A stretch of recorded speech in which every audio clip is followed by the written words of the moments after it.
Yo sé que a veces brego mal, pero intento bregar bien. No solo escuchar consejos, ellos no me dan de comer. Tú no sabes lo que me he tenido que joder. Nunca agaché la cabeza, no me dejé vender, porque en este mundo no se sabe quién es quién. Acárate por el que menos te esperas, my friend. Así que ten cuidado que mucha palabra hechiza, pero los actos que cometas nunca nos avisan, porque de pronto un viento pasa, la piel se te eriza y le fumas a la grasa. Y pensando en todo lo que te ha pasado, te preguntas qué es lo que pasa, que el malo llegó a la cima y el bueno lo tirotearon en la plaza. Él le fuma y lo pasa, y su colega le dice: tranquilo manín, todo llega. Y esas frases a mí me abrazan, porque sé que hay gente buena allá afuera que me quiere, y tengo claro que las ratas quieren que me frene. En la calle me muero con heridas que ya no me duelen, por más duro que sea el camino, mi combo nunca muere. Nunca muere, nunca muere. A veces mi corazón se parte cuando veo personas que son arte, pero el destino los trato malo, es esa parte.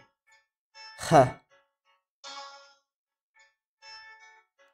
Y no tienen casa y necesitan de pulmón un trasplante. Todos saben coger, pero a ver quién darte. Los años pasan en segundos, esto no es Marte. El bueno es el esclavo y el malo rey en todas partes. Prefiero ser yo mismo antes que uno de estos cobardes. Tú cierra el pico, no eres humilde, no me ladres.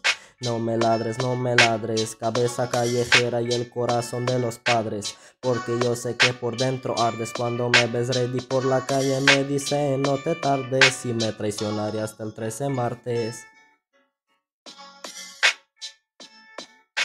Por eso no escucho de nadie cualquier consejo, por eso a veces paso desapercibido y me hago el pendejo. El real aquí se queda y el sapo tirado lo dejo. Mi mejo está en la calle y el tuyo tirado en aquel sofá viejo. Cultura callejera, no vivimos en redes y en reflejos. Ja, ja. Tú sabes, podrás comprar la posición, pero no el respeto. Podrás comprar el valor, pero no el corazón. Podrás comprar el oro, pero no la piedra. Podrás comprar todo lo que tú quieras, pero jamás mi lealtad y respeto, porque tú sí que no vales hoy en día. Feca.